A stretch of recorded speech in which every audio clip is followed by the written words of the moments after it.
Bismillahirrahmanirrahim. Alhamdulillah bijami mahamidihi kulliha ma'alimtu minha wa ma lam a'lam. Ala jami namihi kulliha ma'alimtu minha wa ma lam a'lam. Adada khalqihi kullihim ma'alimtu minhu wa ma lam a'lam. Wa ashhadu an la ilaha illallah al-wahidu fi uluhiyyati wal ahadu fi rububiyyatihi. Wa ashhadu anna sayyidana Muhammadar Rasulullah al-wahidu fi siyadatihi wal awhadu fi za'amatihi. Allahumma salli wa sallim wa barik ala asyrafil khalq sayyidina Muhammad ar-rasulil khatim lil Islam wa za'imil jami' lil muslimin. Nallahi salam minallahi al-yumni wa rahmatullahi wa barakatuh alaina wa alaikum wa ala sairi ibadillahi salihin. Assalamualaikum warahmatullahi taala wabarakatuh. So alhamdulillah, we meet again for the e-kuliah of moral and ethics in Islam. So inshallah in this kuliah I'm using the book The Beginning of Guidance Bidayatul Hidayah from Al-Imam Abdul Hamid Al-Ghazali. Al-Imam Al-Ghazali, the author of Ihya Ulumuddin, the greatest book that he has written. Okay, from what I know is that it is the Ihya Ulumuddin, and Ihya Ulumuddin, I can say it's completion. It is a comprehensive book on Islam itself. But of course, Ihya Ulumuddin is actually quite complex. Okay, complex to read. Okay, unless you have the necessary tools for you to read Ihya Ulumuddin.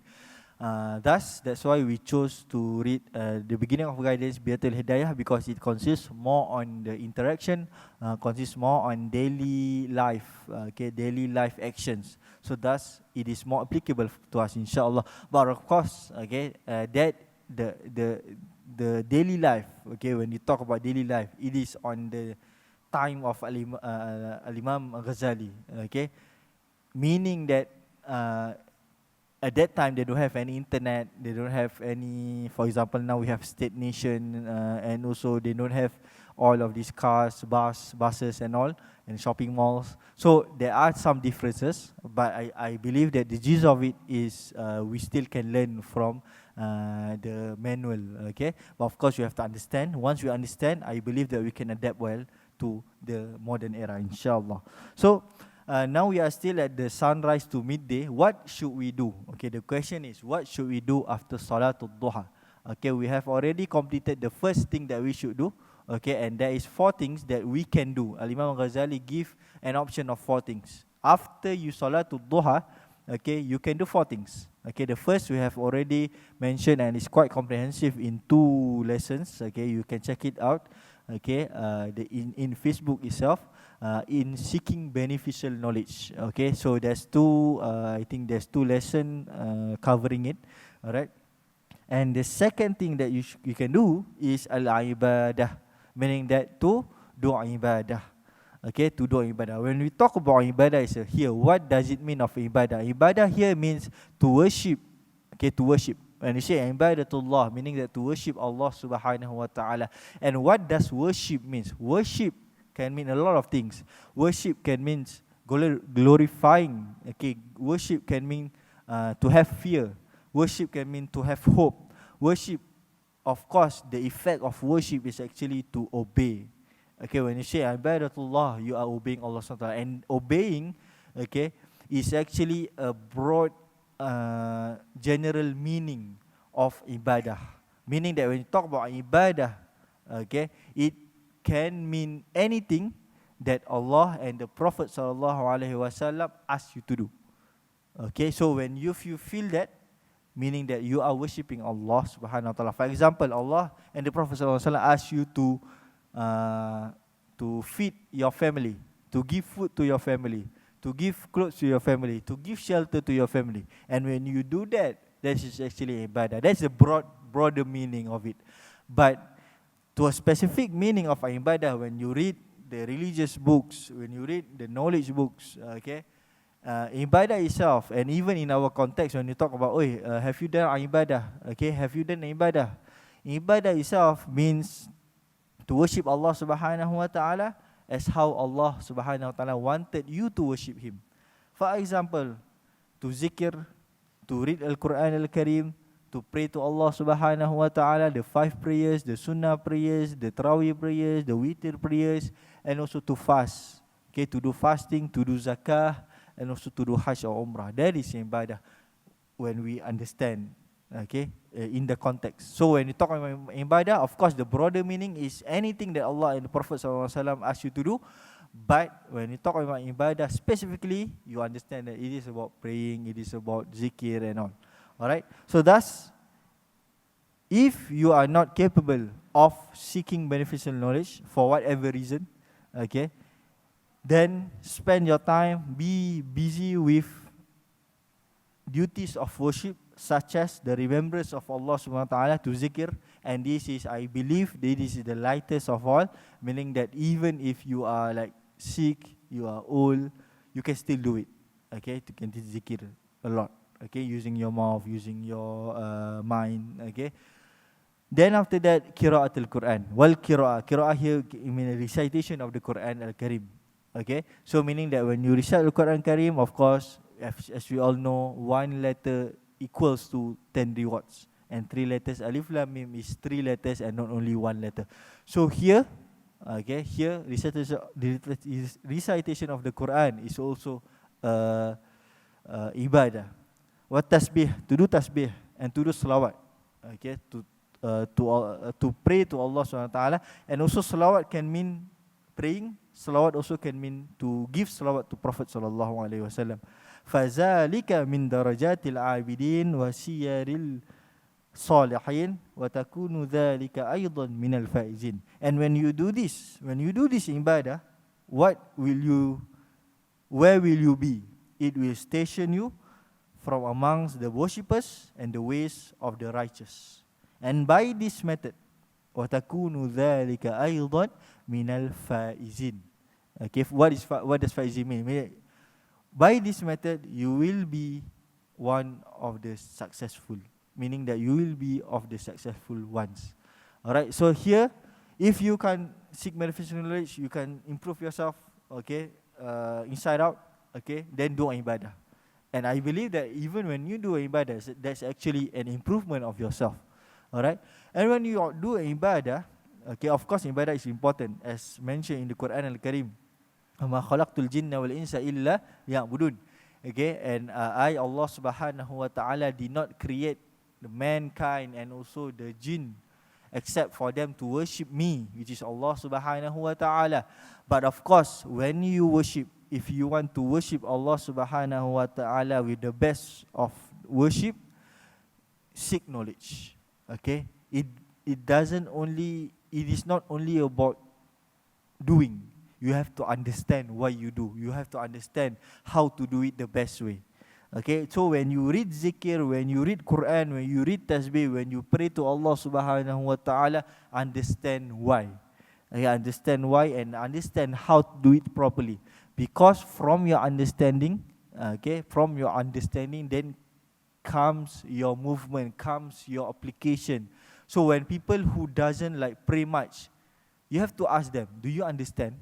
Sometimes, especially for youth, they don't understand why they pray. That's why when you scold them, oh, pray. You ask them to pray. You force them to pray. You give rewards when you pray, but you don't actually educate them. You don't actually enlighten them. Then what do you expect them to feel? Okay, like a robot, they have to actually understand well. That's why the Prophet ﷺ said that inna likulli shay'in da'ama. For everything, there is a pillar. When we say pillar, there's a pillar upholding that particular thing. Okay, for every house there must be a pillar. For every mosque there must be a pillar. Without this pillar, that mosque or that house, that building can crumble anytime when it is being attacked by others. Alright, so inna likulli shay'in da'ama. For everything, for every matter, there is a pillar upholding it. Okay, wa da'amatul mu'min aqluh, and the pillar upholding a mu'min, a believer, okay, is the aql. And this is quite interesting when you say a believer already believe.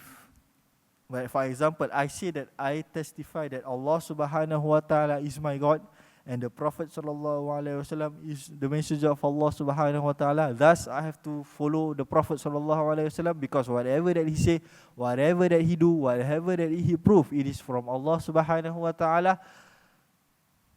It is surprising, amazing that the Prophet ﷺ said that despite him already, the believer already believe fully on Allah and the Prophet ﷺ, he still have to think. He still have to have his mind. Meaning that the pillar for his, for himself, for his belief, for his faith, is not his faith only. It's not his belief only. It is also his aql, his understanding. فَعَلَى قَدْرِ أَقْلِهِ تَكُونُ عِبَادَتُهُ.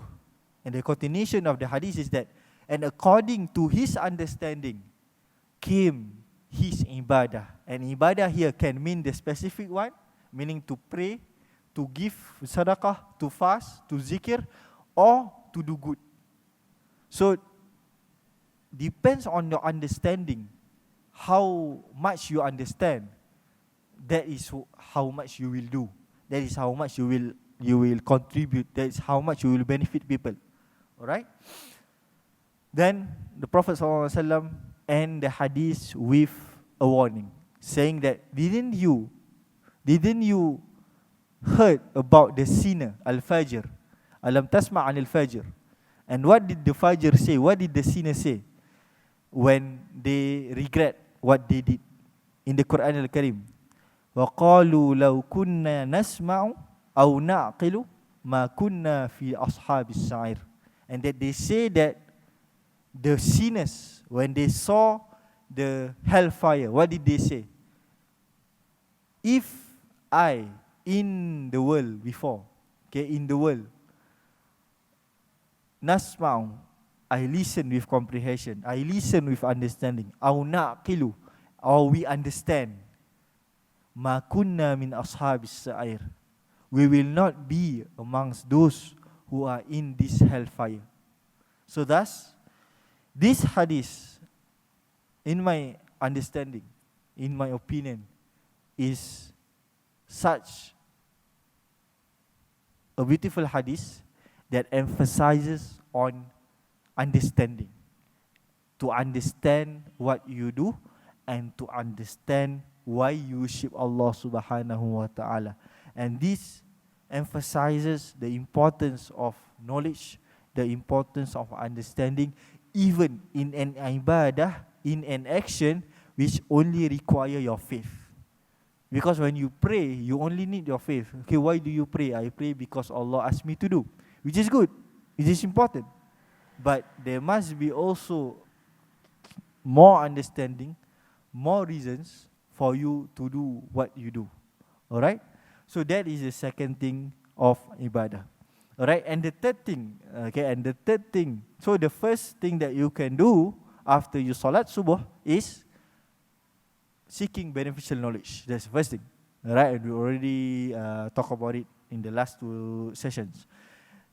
The second thing is to do worship to Allah subhanahu wa ta'ala. And when we say worship, this is a specific worship of Allah subhanahu wa ta'ala, which is zikir, recitation of the Quran, tasbih, and prayers, and also salawat to Prophet sallallahu alaihi wasallam. And the third thing is isalul khair, meaning to do goodness, to do good work to others. Alright, so this doing good, I believe it is very general. Okay, so for this doing good, inshallah, I will continue in the next session, inshallah. Okay, I hope that all of you are well, okay, and in the best of health. And I hope that for every session, okay, that I share with you, at least there's one takeaway that you can understand, and also there's one thing that you can apply in your daily life, inshallah. So I'll end it with Assalamu alaikum warahmatullahi ta'ala wabarakatuh.